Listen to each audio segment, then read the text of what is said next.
Hey, RetconRaider here. Recharged and ready to go. The Raiders took a bit of a beating last week, so I gave them some time off. We took on a couple of simple delivery missions that took us to Tonder and then down to Eichenberg. And, while we're running a bit low on supplies, that did give us ample opportunity to heal up. You'll notice that pretty much everyone's injuries are gone, except for poor King in Yellow here, who's still recovering his health, and poor Siren, who's still sleeping off that sliced hand. So, for the time being, Vlad has set aside his brand new long axe and will be serving on the front lines. And Potato has the honor of getting our second hunting bow, since he's our second most skilled archer. Now, as always, we want to keep the momentum going. Don't really see anyone that I'd want to recruit here, so let's see what contracts there are.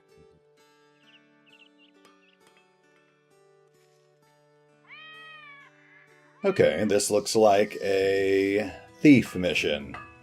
He wants me to recover his ceremonial staff from some thieves. Simple enough. And it looks like he's offering a little under 800 gold, so I will accept.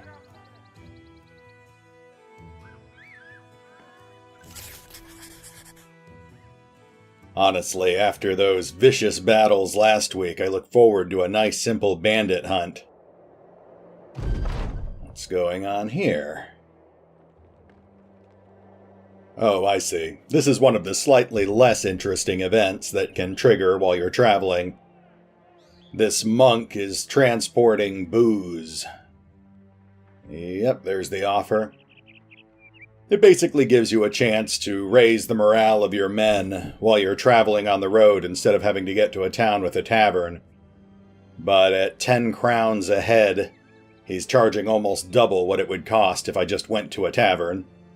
So, as much as I'd like to give the men a break, I think I'll have to pass on this offer. We'll just pick up a round of drinks next time we're in town. Now, we've done these missions before, so you pretty much know the drill. We just follow these tracks until they lead us to the thieves, and then we cut them down and recover the stolen goods.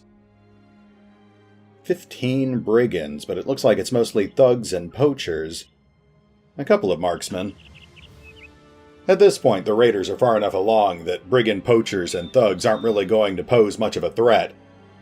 Those marksmen could be an issue, but I see we're coming up on nighttime here, so we can pretty much neutralize them by just attacking these thieves in the middle of the night. That way their marksmen will suffer major penalties to their vision distance and their ranged accuracy. Terrain looks good. You can see all of the hapless thugs lined up there. I'll pass with all of our archers, of course, wait for them to get closer so we can start hitting them at close range.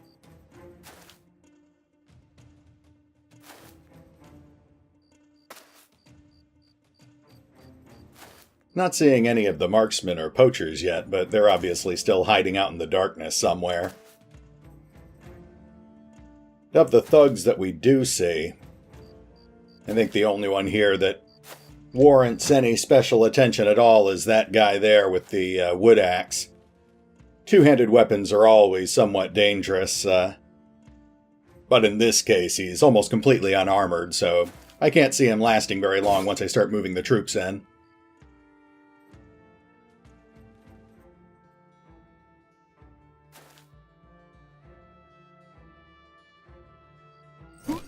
And there you go. Vlad dropped him in one shot. Alright, let's move King in. He won't be able to attack, but he can engage. Oops. Okay, I tried to move him past that thug, and he got stabbed for his trouble. That was a bad move on my part. Let's avoid that. There's a broken nose on that thug. I'll bring Rondis in. And move Roderick into the thick of things. And of course, these guys aren't wearing any helmets, so there's an instant kill there. And another kill from Faceless Goon. Like I said, these guys are pushovers. We still haven't even seen their ranged fighters yet. I guess we'll... Oh, speaking of which, there is one now. He has a hunting bow, too. Ah, there's a crushed windpipe. That is one of the most crippling injuries you can inflict with a bow. Potato doesn't really have a clear shot here, so we'll start moving him up.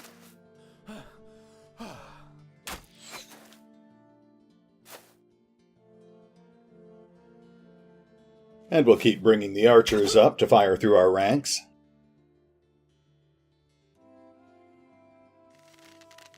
Though Fox and Bunny both have clear shots at this guy with the axe, so they'll hang back and take aimed shots.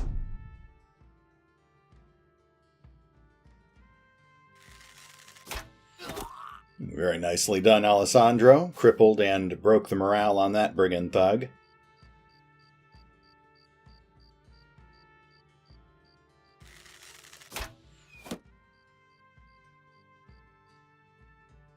See if Potato can find an angle here. There we go, a nice leg wound.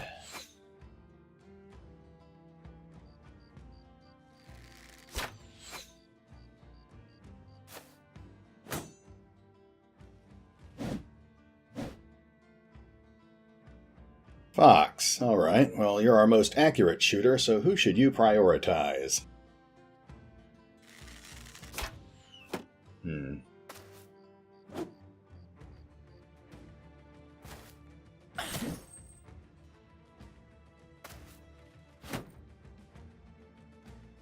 Oh, that brigand thug is trying to tank Rondis.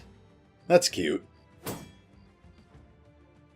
Well, he got his ribs sliced open, so I don't think that worked out the way he was hoping it would.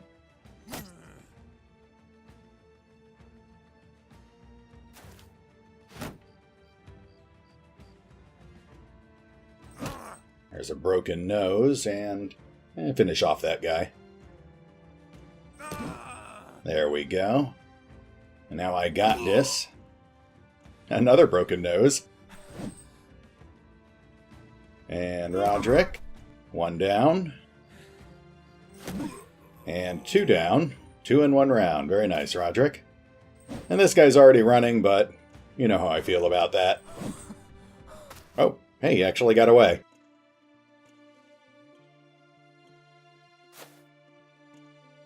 And a little bit of end-of-round maneuvering here. And not much I can do, so round 3. Yeah, their archers are still pretty much useless. So let's scout around a little, see if we can figure out where that guy went. There he is. Think I can catch up with him. The rest of my archers will continue firing through our ranks, picking targets where they can. Yeah, Potato should be able to hit from there.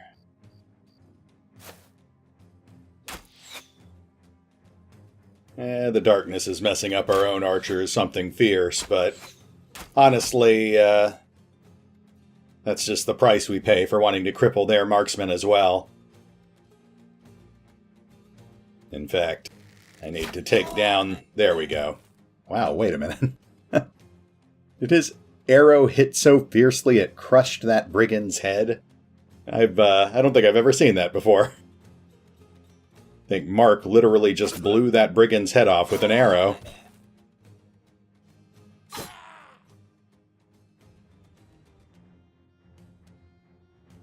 Alright, we have made short work of the rest of their line. Rondis can just start walking around that last guy and lock down their archer. Goon can start pursuing. Actually, I don't know if he'll ever catch up with that guy, but he might as well try. But I think we'll move I Got south down towards the archers. So Roderick and Goon almost certainly have this. Oh hey, there's one more brigand marksman over there by the edge of the map. That guy never even bothered approaching. Actually, how many people do we still have on the board? We've got one up there. He broke free again.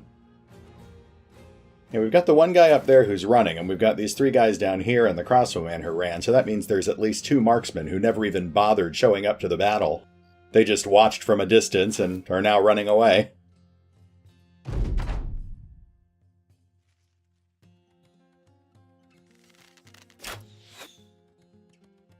Okay. They're all trying to run now, so that means I need to run them down as quickly as possible because they're taking our loot with them.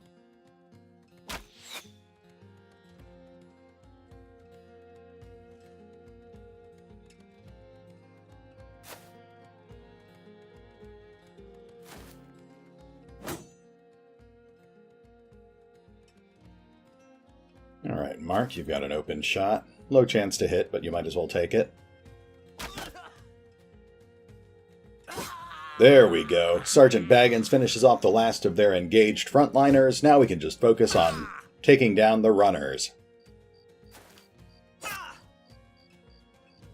And I think it's pretty well established Faceless Goon is never going to catch up with this guy, so I'll leave that to Roderick. Goon can just start scouting out the last 2 archers.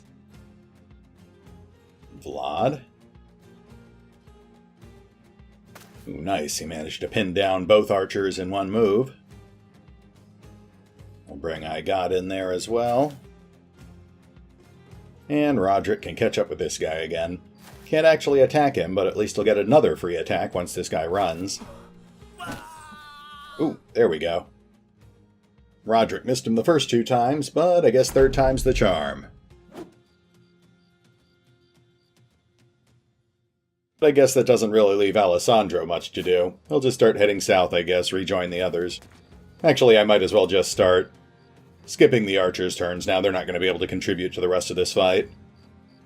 This is just cleanup at this point.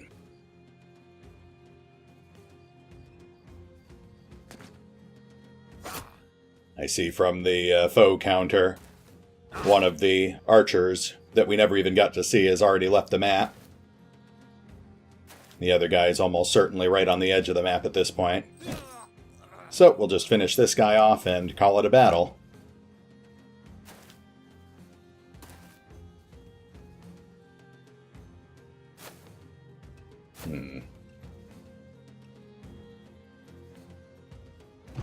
There we go. Alright, it's over. Well, all in all, I think that was a nice, easy battle. Looks like I Got Dis is up to level 2. And I see that, Roderick der Kriegsmesser here has pulled 4 kills, making the MVP for the battle. And as I suspected, we didn't get anything in the way of decent loot. This is all just sales fodder. But it's better than nothing, and we still get paid for the job. You clean the blood off your sword and then go to retrieve the item. As you bend over to pick it up, you spot a man watching you in the distance. He comes forth, his 2 hands totemed together with long sleeves. I see you've killed my benefactor's men. Sheathing your sword, you nod at the man. He continues. My benefactor paid good money for that artifact. It appears those he paid are no longer owed, so maybe I can speak to you directly. I will give you 580 crowns for the item. That is a good amount of money. Humbert of Eichenberg, however, will not be happy if you decide to accept. Now, that is a tempting offer, but I'm actually pretty sure that Humbert of Eichenberg offered us more than 580 gold crowns to return the item to him, so I'm just gonna have to say no. Yeah, I mean, Humbert offered us 630 crowns upon completion of the job, so why in the world would I accept that shady character's offer?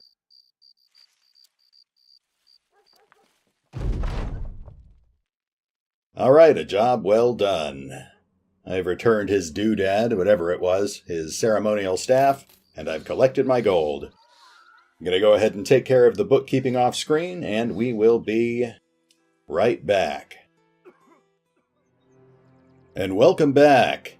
There were no more contracts in Eichenberg, so we headed over to Dornan. But I think I should point out that the reason we're heading west is because I think it's time to start hunting for a proper stronghold or hostile camp so that we can finish our current ambition. Unfortunately, that bandit lair we took out earlier did not count. Now, most of our men are healed up at this point, and Dornan has a 3-skull contract on offer.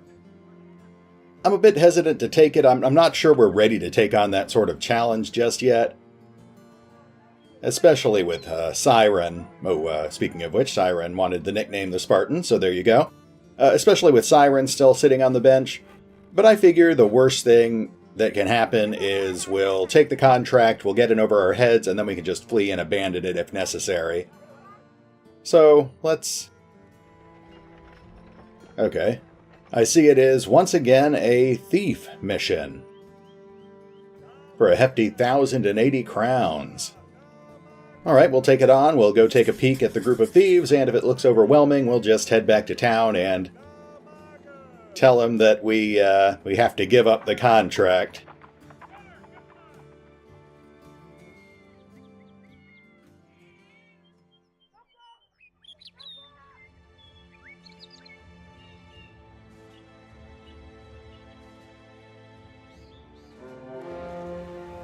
That doesn't look so bad, only 9 thieves. But it's all marksmen and raiders. I think we could take that. Honestly, for a 3-skull contract, I was expecting to run into 15 or 20 men. But 9 seems like kind of a cakewalk, all things considered. Yeah, I think we can handle this. Let's move in.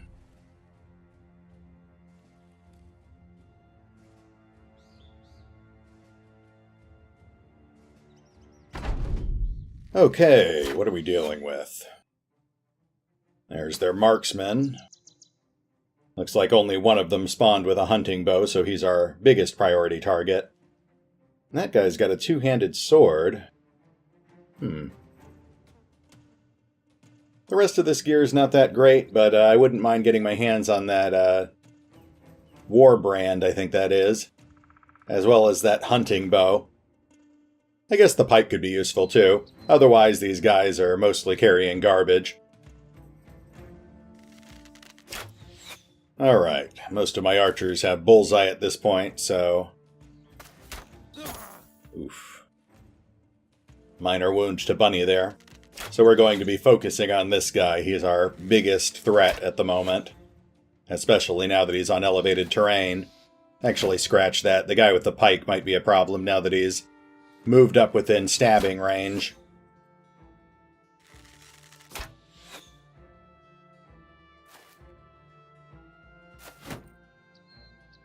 Huh. Half their guys didn't even bother advancing. They're just consolidating their position over there, and that's a bit strange. Alright, well, let's start moving up our guys. I think we're going to quickly push through these 2 guys that actually moved up and then kill that marksman as quickly as possible. In fact, yeah, there we go. I'm just going to shove him back so I can move people up to engage him on even terrain. I think I'll repeat it with this guy as well. That way they don't get the height advantage bonus against us. Roderick will come around on the side.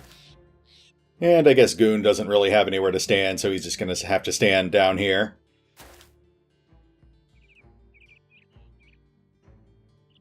And I see that guy with the 2-handed axe just pulled out his javelins. Can live with that. Alright, moving on to round 2. Let's see how these guys react. Okay, he switched back to his axe again. He seems somewhat indecisive. I did leave my archer row exposed. I should probably move them up so they can keep using our frontliners as shields.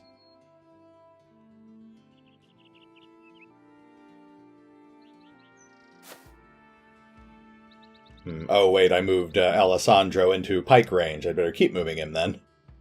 Was a bad move on my part.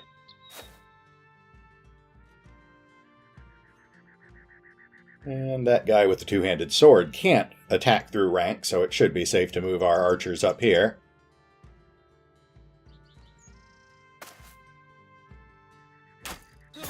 There's a minor wound on Fox, no big deal.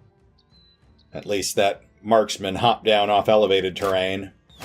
Ooh, very nice. Potato managed to dole out a serious shoulder wound. That'll definitely reduce the threat he poses. And Fox finishes him off. And Faceless Goon just took a nasty blow from that pike. Now let's start whittling these guys down.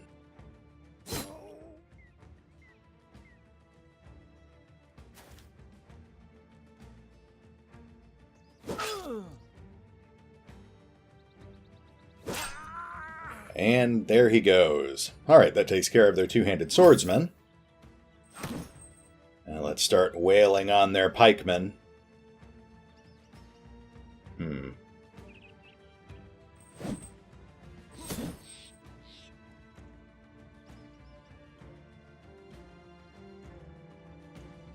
Bring Vlad around.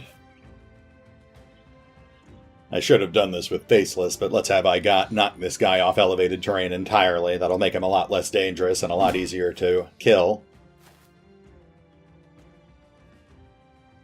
I didn't even realize one of our archers is pinned down there.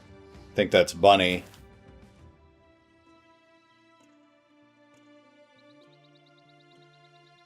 Alright, round 3. Switch Bunny off to her pike, but she doesn't have enough action points to actually attack, so she'll have to hold tight. And we'll pull Alessandro back a little so he doesn't get pinned down too.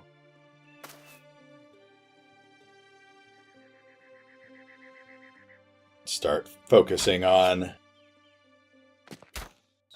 Ow. Ow. Okay, I get the idea. I'm going to need to move my archers into more defensive positions.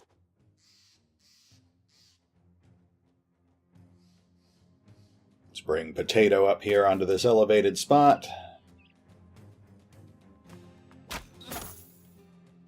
And start dinking them back.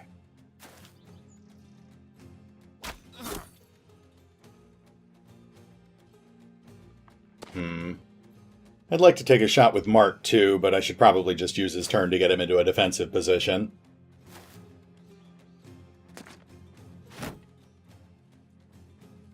Okay, we've got a Brigand Raider tanking on the north side.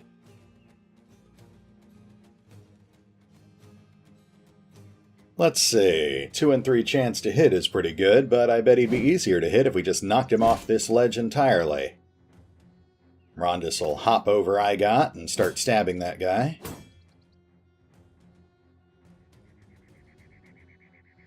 Vlad will get another broken nose. Vlad hates noses. And we'll continue clobbering this pikeman. I wish he'd just give up already.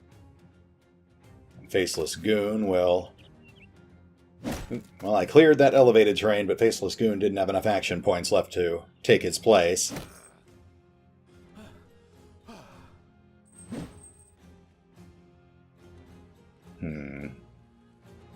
Alright, that's the bottom of the round. We'll do a little bit of final maneuvering here. No, that would expose him to arrows.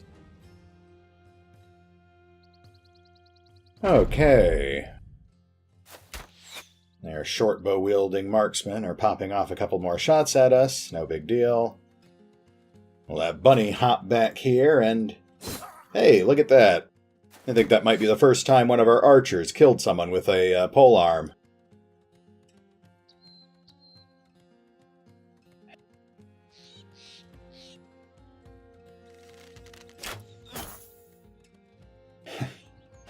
And that raider switches back to his two-handed axe yet again. This is going to be a daring move, but I think I've got it covered. Mark is going to move up here. And very nice. He takes off that marksman's ear. Potato doesn't really have any good shots here, so just try our luck. Ooh, a piercing chest injury. Very nice.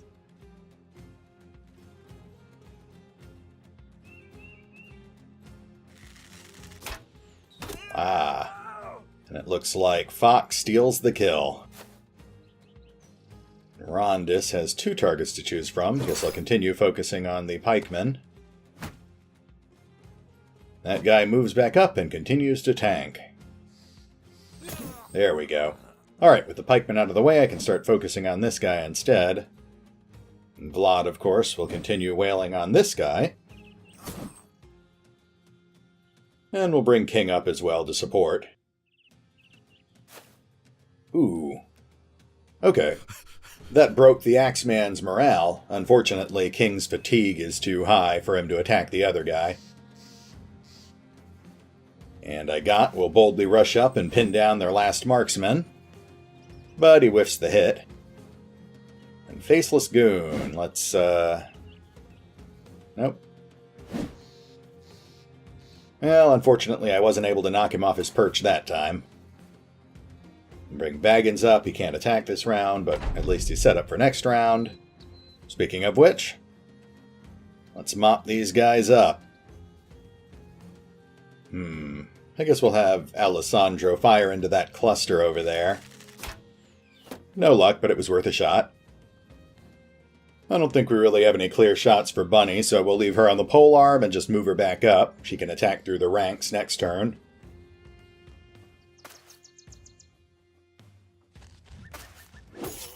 Ooh, what was that?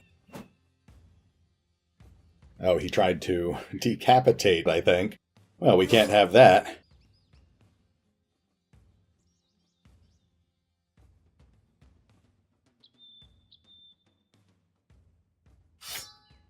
In fact, let's go ahead and start setting all of our archers onto pole arms. That'll finish this fight a little faster, I think. Though Mark Richards actually has a pretty open shot here, so we'll just move him up and he'll take a quick pot shot. Very nice. And Fox will grab his new long axe. Sure, he's itching to try that out. Oof. Oh my, a cut arm and an abdominal slice. Well, I don't think Rondis is going to leave anything. Scratch that. King took him out before the archers could have any fun.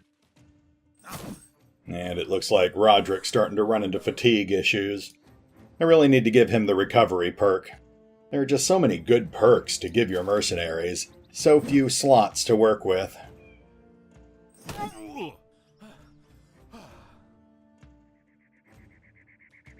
Yeah, this is just sad now.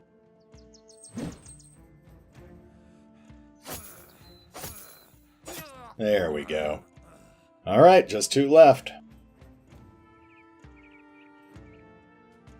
At this point, we don't really need clever tactics. We just need to flood everyone over there and overwhelm these last 2 guys.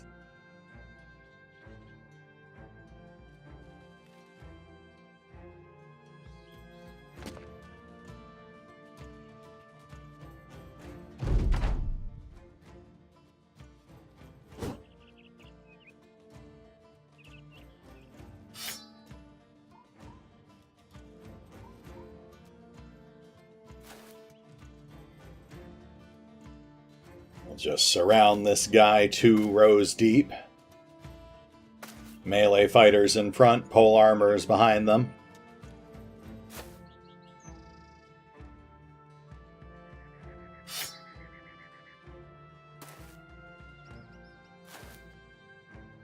That bush is blocking my path. I guess I'll have to go around the long way with Rondis.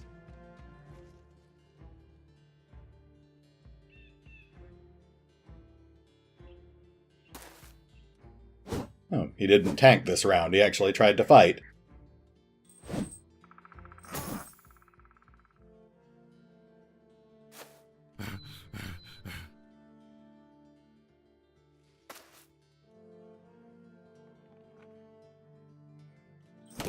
There we go. I got this with the second to last kill of the battle. And that means everyone can just gang up on this last raider now. You know what? I would like that kite shield too, so I'm going to make sure he doesn't escape. That kite shield actually matches Siren's helmet. It would be nice to be able to color coordinate his outfit, make him stand out a bit more on the battlefield. Ah, and there we go. Sergeant Baggins with the final kill. So let's see here. King of Yellow just hit level 4.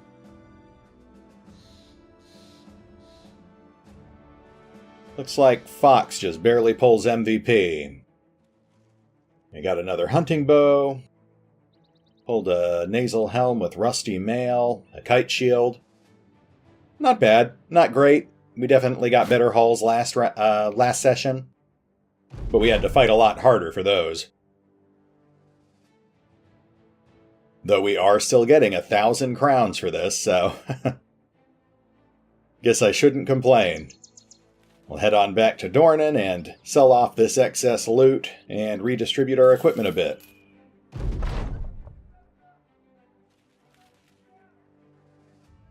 Thank you, Radolf.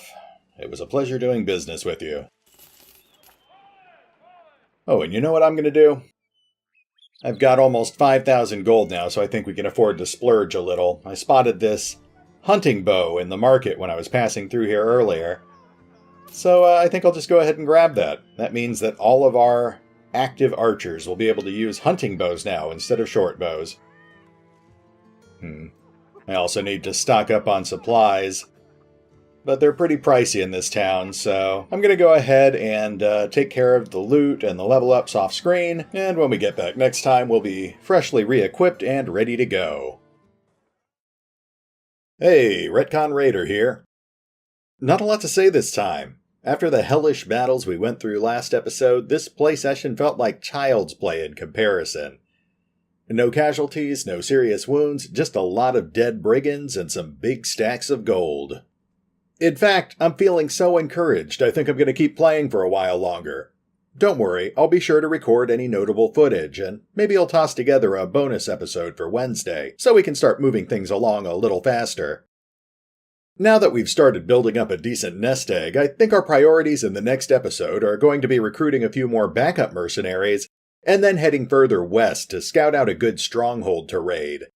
It'll be dangerous, but if we can pull it off, we'll finish another ambition, boost our renown, and we might even find a unique item or two. And of course, since we'll be hiring some more mercs soon, that means we're continuing to slowly but steadily work our way through the waiting list. But we've always got room for more.